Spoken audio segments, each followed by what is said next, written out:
Think of ethical hacking as the good guy version of hacking. Ethical hackers are hired by companies to test the security of their systems and networks to find any weak spots. But instead of using their skills for evil, like a regular hacker, they work with the company to fix these weaknesses and make the system stronger. The goal of ethical hacking is to prevent any bad guys from accessing sensitive information and to keep users' privacy and security intact. By finding and fixing vulnerabilities, companies can protect themselves from data breaches and other cyber attacks before they happen. Now, you may be thinking, what's the difference between ethical and regular hacking? It's all in the intention behind the actions.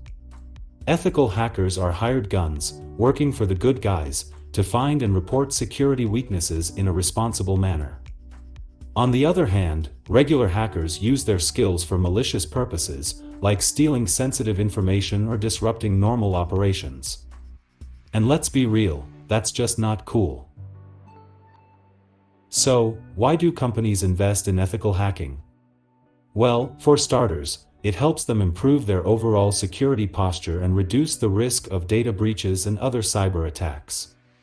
In addition, many industries have regulations and standards, such as PCI DSS, HIPAA, and the GDPR, that require a certain level of security.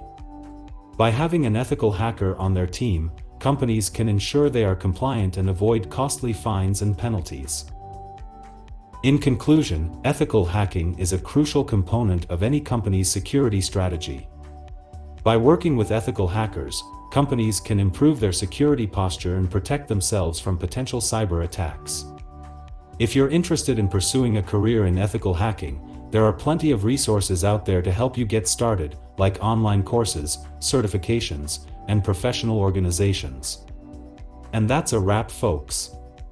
Thank you for joining me on this journey of understanding ethical hacking.